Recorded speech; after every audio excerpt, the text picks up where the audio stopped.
Hoje nós vamos, então, dando continuidade, abordar um tema que poderia ser dito como girando em torno de duas noções, exterioridade e alteridade, para nós aprofundarmos um pouco a compreensão do pensamento do fora, o pensamento da exterioridade, e também falarmos um pouco daquele Blanchot, né, que nós vimos o Foucault mencionar na aula de ontem. Né? E pelo que nós vimos do Foucault e o pouco que nós conseguimos também citar do próprio Blanchot, poderíamos, de uma maneira simples, não é, verificar ali, no caso do Blanchot, aquilo que poderíamos chamar de uma tentativa de deixar falar a própria linguagem. Não é? Aquela questão da autonomia que nós chegamos a começar a abordar na aula de ontem. É preciso, então, dizer que essa abordagem da linguagem em si mesma nada tem a ver com a suposição de que a linguagem possui uma suficiência ou que ela seja ou tenha um fundamento absoluto. Pelo contrário, no plano da exterioridade, não é, tal como nós vimos o Blanchot concebê-lo, não é, não se pode admitir qualquer tipo de integridade ou totalidade na concepção da linguagem. Já vimos que, na linguagem literária, as palavras, na medida em que elas não desempenham a função instrumental da fala cotidiana, não desfrutam daquela segurança implicada na estabilidade das significações da linguagem comum. Voltaremos ainda a essa questão para justamente mostrar algo que é crucial no Blanchot e que poderia ser mencionado como a tranquilidade da linguagem cotidiana na sua instrumentalidade prática e a inquietude da linguagem literária, uma oposição que dará certos frutos, não é, no pensamento do Blanchot.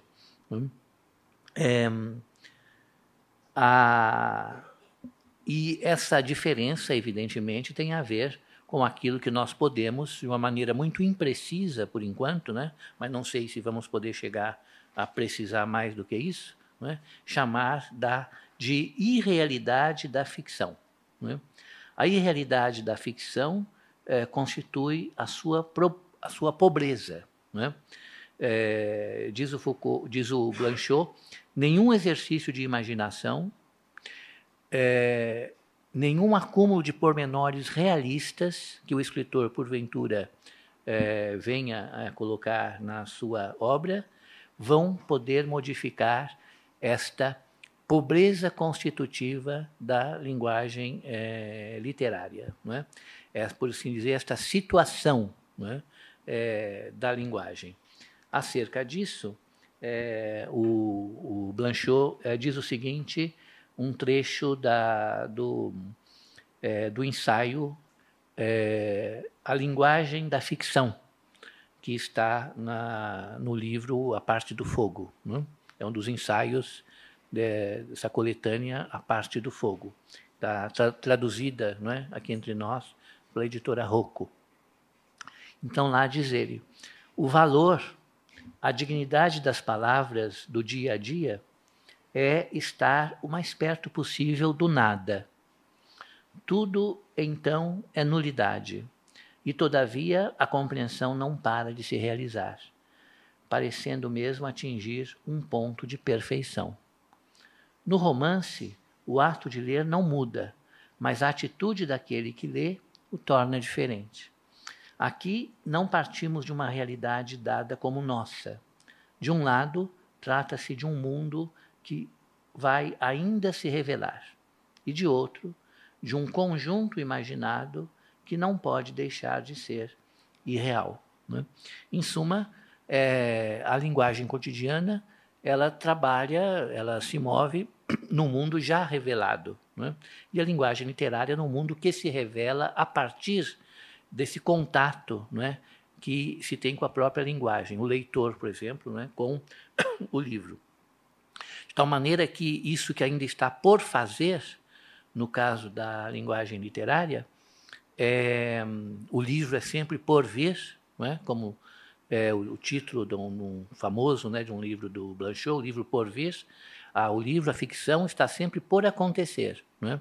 Isso cria uma insegurança que, no caso da linguagem comum, nós não temos, porque é já nesse mundo aí com o qual nós estamos familiarizados, né, que vamos nos movendo e tentando, então, dominar as existências através das palavras, né? E as palavras, elas acabam assimilando um pouco desta segurança, dessa estabilidade, né, que aparentemente nos cerca no mundo cotidiano, mas que deixa de existir quando passamos para o universo da ficção. Esta irrealidade, então, né, construída, né, que se impõe como se fosse dada, no entanto, né, aponta para a autonomia da linguagem literária, em que as palavras não são sinais, em que todas e cada uma remetem-se a si mesmas, indicando o que Blanchot entende, então, como a autorreferência da literatura. O que caracteriza a linguagem, o que caracteriza a linguagem literária é a falta de referência, que indique algo além desta irrealidade que o Blanchot julga mais pertinente chamar de realidade verbal. E nós vamos ver, então, como essa realidade verbal assimila as próprias coisas, como que desintegrando, né, a densidade das coisas, a materialidade, e recolhendo-as no universo das significações. Assim, o sentido das palavras sofre de uma falta primordial. Isso é uma outra frase do Blanchot, ainda na continuidade desse mesmo trecho que eu citei há pouco, né? O sentido das palavras sofre de uma falta primordial. Nós já vimos na aula de ontem que essa falta é constitutiva daquele tipo que nunca será suprida, né? E mesmo a imaginação, né? Ou seja, diríamos que o que falta à realidade tem que ser suprida pela realidade, pela percepção. O que falta à ficção deveria ser suprido pela imaginação. Não é assim, né? O Blanchot acha que, como essa falta é constitutiva, por mais que o autor imagine e trabalhe, né, nesse imaginário, ele nunca vai completar o seu trabalho, né? Sempre vai permanecer esta ausência que é característica do espaço literário, né? Essa ausência, no caso, então, de imagens, né? Até pelo fato de que a proliferação de imagens não é aquilo que nos faz melhor compreender o texto literário, né? O Blanchot assinala isso, né? O melhor romance não é aquele que produz mais imagens, né? Mas aquele em que as palavras formam e habitam um mundo que nós somos levados a considerar como separado, diferente, né? Como já vimos, então, na aula passada, né? Em que os acontecimentos, os personagens, fatos, os diálogos, tudo que ali ocorra, né? Possam, então, ser evocados, apreendidos e realizados. Vejam o trabalho inscrito nesta frase do Blanchot, né? Que é muito complicado e muito sutil, né? O Blanchot não gosta de comentários, não gosta que comente os textos, não gostava, né, que comentassem os textos dele, né? Então, isso que nós estamos fazendo aqui é um pouco de heresia, né, em relação. Mas a gente não pode deixar de notar essa construção tão espontaneamente rigorosa, né, da frase, né? Os acontecimentos, as personagens, os fatos e os diálogos deste mundo irreal tendem a ser evocados, apreendidos e realizados pelas palavras. Ou seja, na ficção é onde nós realizamos a irrealidade. O meio pelo qual realizamos a irrealidade são as palavras. Né?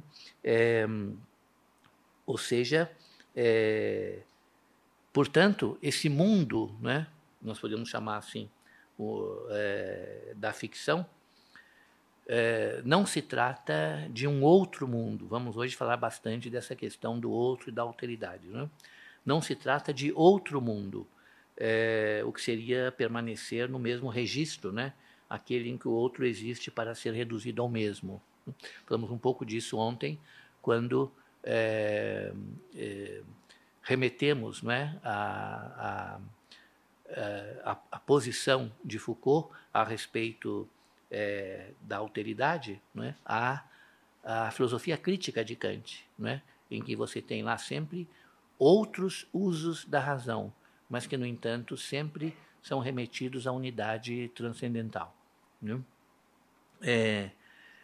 E, portanto, estamos aí além do que seria um outro mundo e uma maneira mais aproximada de entendermos o que o Blanchot quer dizer, ele mesmo sugere essa expressão, então, o outro do mundo.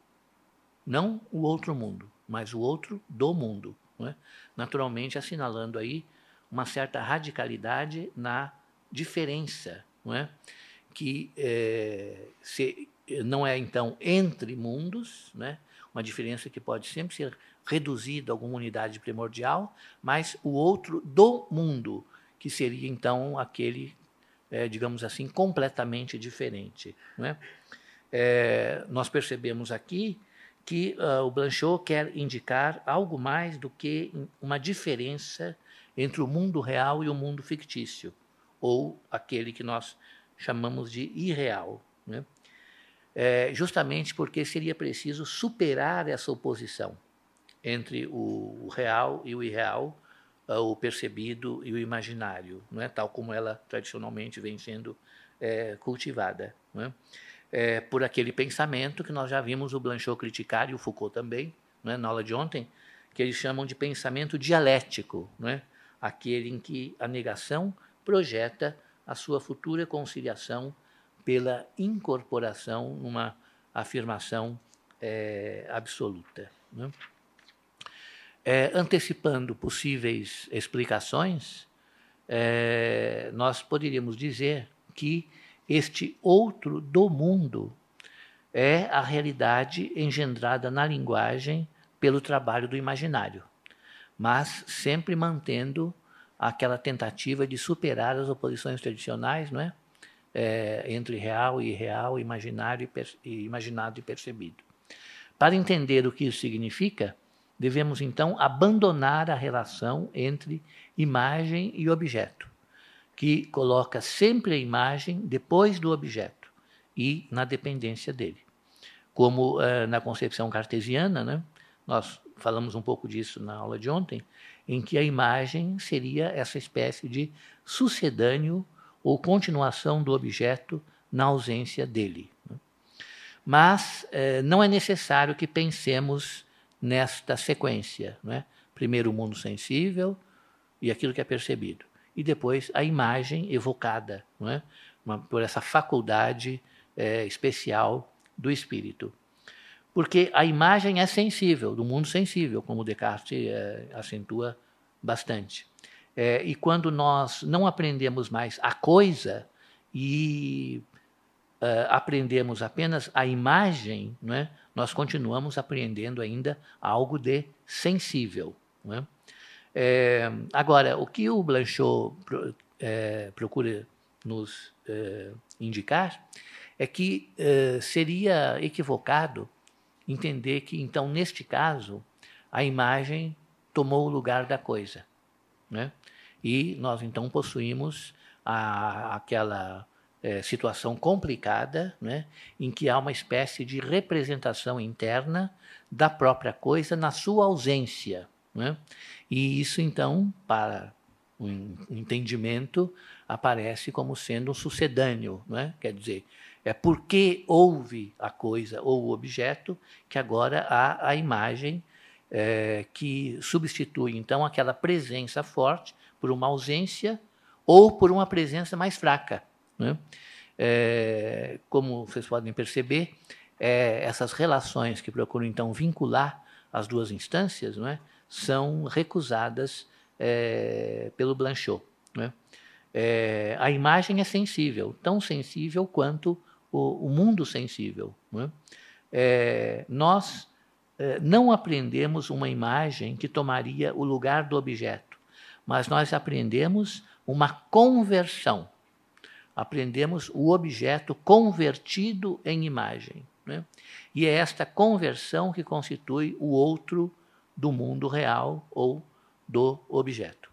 Isso significa que, se nos mantivermos naquela perspectiva tradicional da relação entre a imagem e o objeto, né, permaneceremos ainda pensando as duas instâncias num mesmo regime, o que, para o Blanchot, não é o caso. Então, o que ele quer mostrar é o seguinte: a coisa permanece a mesma, o objeto permanece o mesmo, mas nós passamos a visar a imagem, nós passamos a ver a imagem. E é isso que a palavra conversão significa, né? O que é que significa conversão? Vamos, inclusive, apelar para a conotação religiosa, né, da palavra, né? Aquele que se converteu permaneceu o mesmo na medida em que se tornou completamente diferente, né? Então, esse processo, né, de converter ou de conversão é o que acontece, então, com o objeto. Portanto, não é necessário que se anule o objeto, que se substitua por alguma outra coisa que se possa chamar de imagem, nada disso. O que nós temos que considerar é que houve ali uma conversão. O objeto agora, continuando a ser ele mesmo, é, no entanto, imagem, né? E é isto que o Blanchot procura dar a entender com o termo conversão, e também sublinhando que essa conversão significa uma diferença completa, né? O convertido aparentemente é o mesmo, mas ele é completamente diferente do que ele era, né? Então, não é outra coisa, é o outro da coisa, né? A imagem é o outro da coisa. O mundo irreal é o outro do mundo real, embora nós continuamos ali com o mundo real tal e qual ele sempre esteve, né? Só que agora ele está convertido, né? E ele é justamente o outro do que ele era, né, na sua realidade ontológica, por assim dizer, né? É claro que isto sugere muito uma posição paradoxal, né?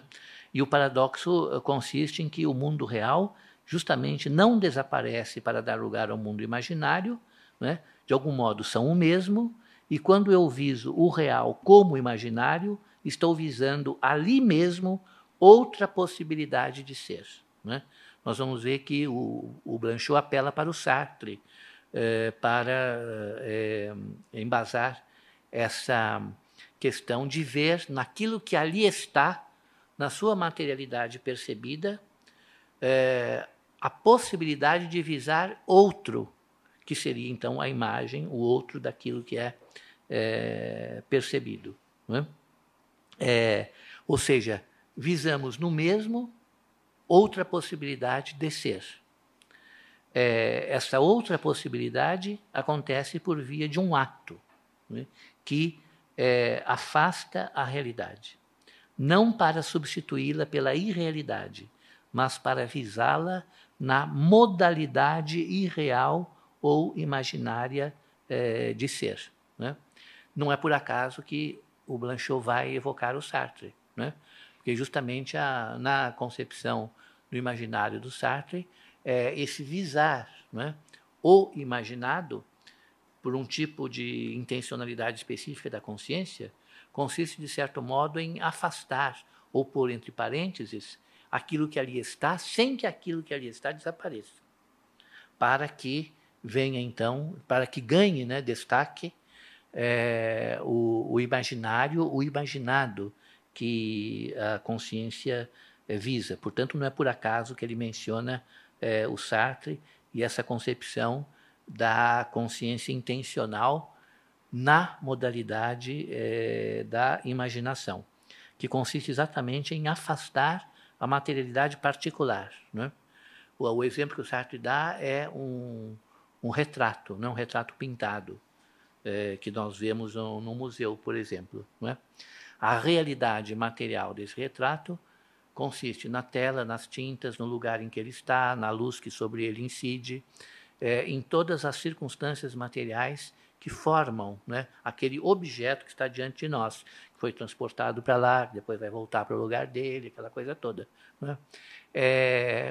Para que nós possamos, então, visar imaginariamente o que ali se encontra, né, nós temos que afastar tudo isso. E, ao afastarmos tudo isso, damos lugar a que apareça, né, o retrato do rei, do príncipe, ou de quem quer que esteja lá pintado na tela, né? E aí, então, estamos, de maneira plena, visando o que lá não está, né? O que está lá, tinta e tela, luz, madeira, qualquer coisa desse tipo. Não nos interessa, né? Então, afastamos, e nós já vimos na aula passada o caráter quase técnico, por assim dizer, né, que a palavra afastar, afastamento, vai desempenhar no Blanchot, né? Então, a visada imaginária consiste nisso, né? Você afasta esta materialidade, né, presente, e visa a ausência, porque o rei que está lá na fotografia não está lá, né? Mas nós o vemos. Então, nós o vemos através da sua ausência.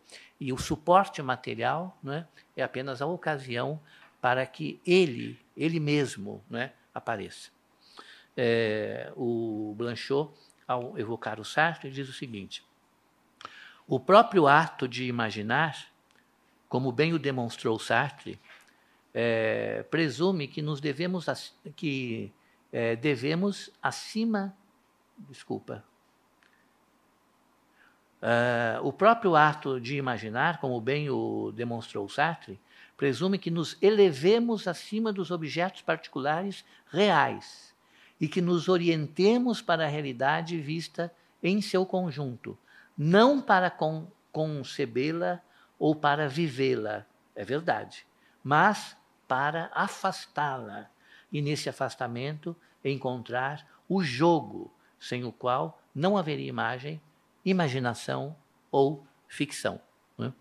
Então, esse procedimento, né, que tem alguma analogia com o visar fenomenológico, né, do Sartre, consiste exatamente no afastar. Podemos pensar, talvez, em termos fenomenológicos, a époque, né, a colocação entre parênteses de certos aspectos da realidade para que apareça algo de essencial, né? O essencial ali para o observador é a personagem representada no quadro, né? Mas eu creio que o Blanchot vai um pouco além desta abordagem fenomenológica do Sartre, né? Porque depois que acontece esse dar-se pela intencionalidade, né, a ausência do objeto, né, o Sartre insiste muito nisso. O objeto é dado na sua ausência. Assim como ele é dado à percepção, ele é dado à imaginação, só que ele é dado na sua ausência, né? Esse objeto particular, a personagem, né, cujo retrato está pintado, é preciso ampliar esta ausência, diz o Blanchot, torná-la geral, para que possamos, então explorá-la para além da mera substituição do objeto pela imagem. Significa que o Blanchot entenderia implicitamente que o Sartre ainda não se livrou completamente da tradição em que a imagem substitui o objeto, apesar de uma certa sofisticação proveniente da concepção fenomenológica, o Sartre ainda está se movendo nesta relação, não é? Que o Blanchot acha que deve ser, então, superada. Não é? E essa superação engendraria, então, essa ausência e este vazio que passarão a ser o espaço constitutivo de tudo que venha a ser imaginado. Não é? Ou seja, é preciso que haja um espaço de inexistência. Né? Isso é difícil de compreender no Blanchot. Não é só o objeto particular visado e que, a partir de um certo procedimento, nós passamos, então, a visar a personagem na ausência dela. Né? É todo um espaço configurado imaginativamente que diz respeito à inexistência. Né? O Sartre já havia ressaltado isso. Né? Como que vemos o que não existe. Né? O mistério é esse. Né? Como é que podemos ver o que não existe? Né? E o Blanchot diz que justamente esse ato de imaginar configura esse espaço pelo qual nós conferimos, diz ele, existência à inexistência. Não é? É importante, então, nós guardarmos esse jogo, não é? Existência e inexistência, porque ele vai continuar desempenhando um papel muito importante, não é? No pensamento do Blanchot e, creio que, no nosso último encontro, vamos voltar a estabelecer esse jogo de existência e inexistência justamente com respeito àquilo que seria a relação entre as palavras e as coisas. Né? De que lado estão as palavras, de que lado estão as coisas. E como é que se dá a relação? Através desse jogo, né, de existência e inexistência. Pelo menos no espaço da ficção, mas não só. Né? Veremos que qualquer designação de qualquer objeto, mesmo na vida cotidiana, supõe, né, essa estratégia, por assim dizer. Né? Ou seja, dito em poucas palavras, imaginar é notar a existência daquilo que não existe. Portanto, a existência da inexistência. Né? Uma coisa, portanto, muito mais ampla e complexa do que simplesmente substituir as coisas pelas suas imagens. Né? E é levando isso em conta, né, esse procedimento, que nós podemos compreender a noção de outro do mundo. Né? O imaginário como o outro do mundo e não apenas o outro mundo. Né? Essa imagem é o outro do percebido. Né? Não é simplesmente uma outra instância de representação. Não é outra representação. Né? Talvez até no limite, aqui já estaremos talvez extrapolando um pouco, mas há comentadores do Blanchot que acreditam que é possível chegar a esse ponto, se possa falar até do outro da representação. Né? Uma vez que, como vocês já podem ter notado aqui, essa questão da linguagem autorreferente, da relação entre o real e o irreal, as palavras e o mundo, não é? Tendem a colocar em questão a representação, como todo mundo fazia nessa época. Não é?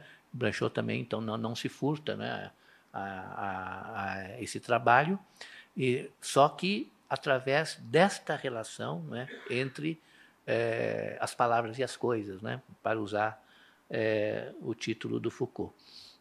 Então, essa noção de outro do mundo, podemos compreendê-la através desse imaginário, não é?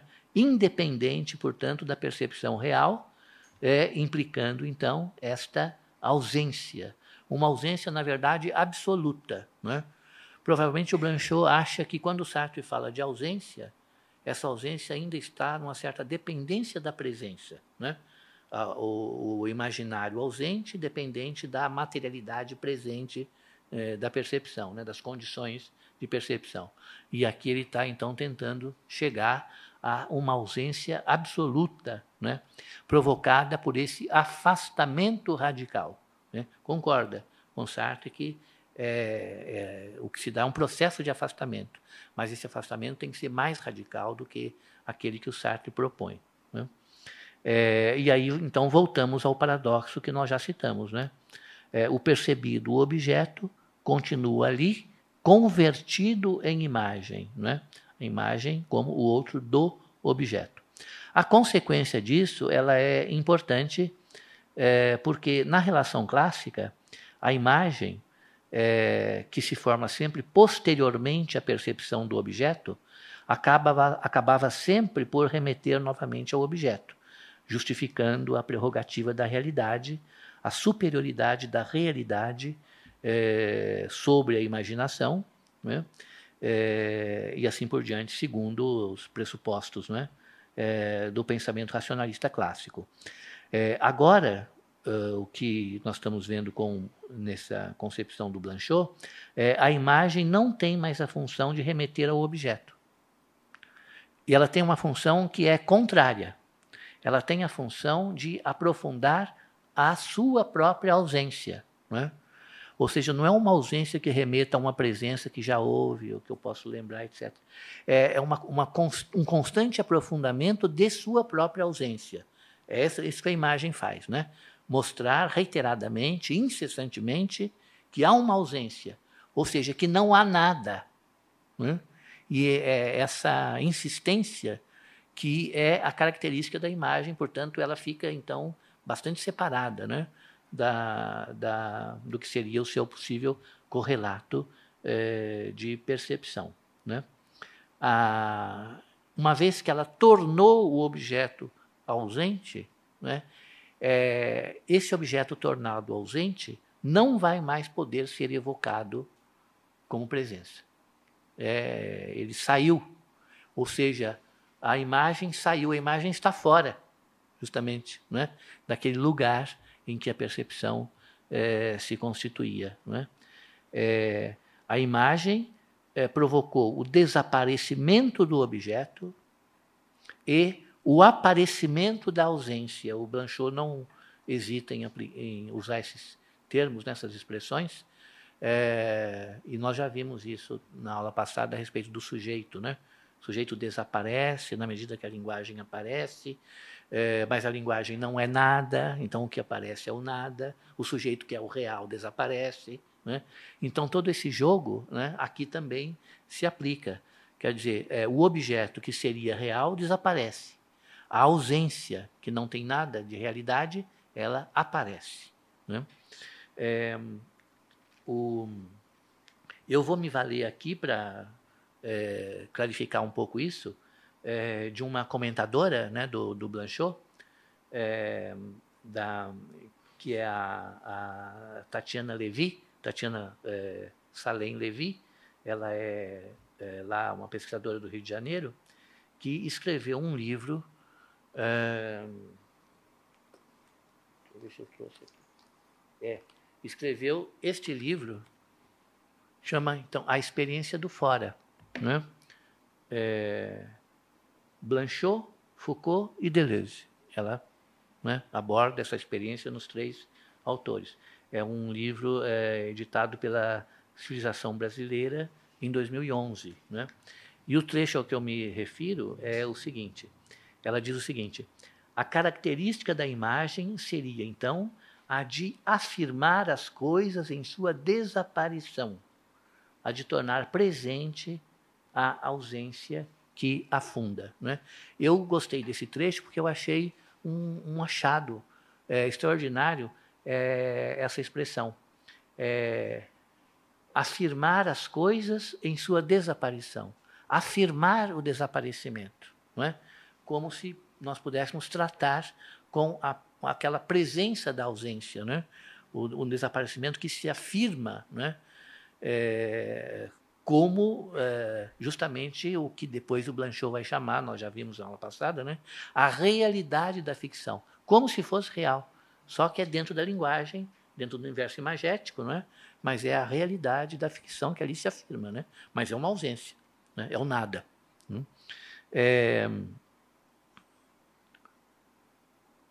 Então, nesse sentido, é que a imagem faz o objeto desaparecer e presentifica a sua ausência, né?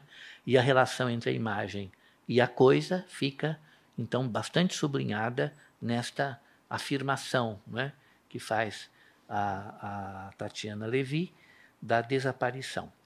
Então, compreender desta maneira o imaginário pode nos auxiliar a entender melhor o que significa o fora nos termos da exterioridade pura, não é? Já vimos que não adianta tentar definir o fora, não é? Mas uma estratégia de nos aproximarmos disto, isso que eu iria dizer, é usar essa expressão, exterioridade pura, quer dizer, aquela exterioridade que não depende da interioridade, que não é simétrica, que não é oposta, né? Então, dessa maneira, vamos nos aproximando do significado. E essa exterioridade pura, justamente por não ser outro mundo, o mundo exterior, oposto ao mundo interior, é o outro do mundo, não é?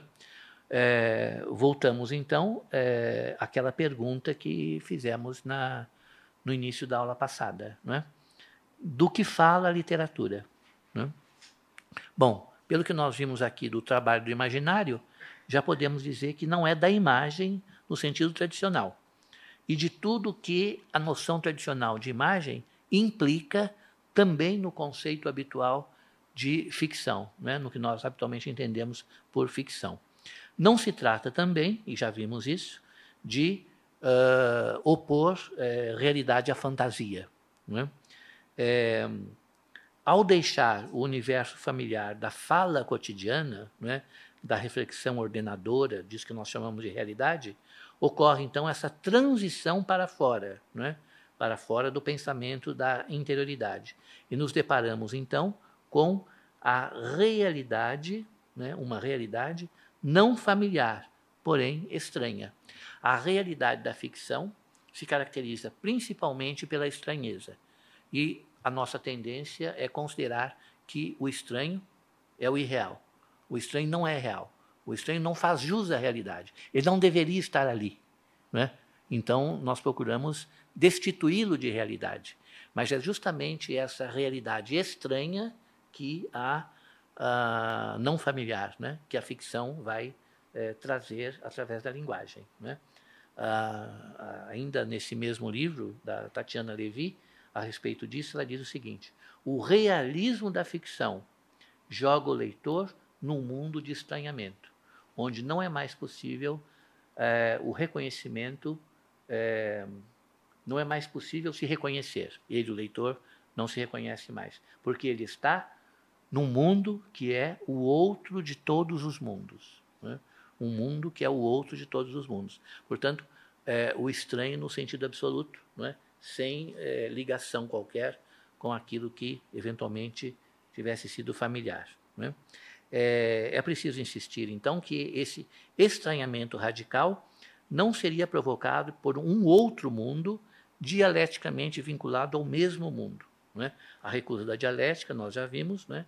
É, então, a opção pela diferença absoluta, sem possibilidade de integração, sem possibilidade de conciliação. O espaço literário é real, mas radicalmente outro. É um real que é o outro da realidade familiar. É o estranho real que é o outro do real familiar. Entretanto, é necessário pensar, pensá-lo, né? E eu digo isso porque, na aula passada, nós vimos que a operação habitual do pensamento, né, conserva-se sempre na esfera da interioridade. De tal modo que, num certo sentido, a dificuldade de pensar o fora deriva do fato de que o pensamento filosófico não concebe pensar fora. Pensar fora da interioridade seria pensar fora do próprio pensamento, né? Um cartesiano, por exemplo, diria mais ou menos isso, né? E, no entanto, diz o Blanchot, é isto que é preciso pensar. Pensar a ficção, pensar o fora, não é? Embora, claro que sem os padrões, não é? Do pensamento da interioridade. Em outras palavras, a representação simbólica e o fora é o simbólico, não o simbólico no seu sentido puro, é rigorosamente contraditória. Né? Essa é uma frase do Blanchot. A representação simbólica é rigorosamente contraditória. Ou seja, a representação simbólica, ela quer mostrar aquilo que não pode ser mostrado. É como se o pensamento quisesse pensar aquilo que não pode ser pensado. Né?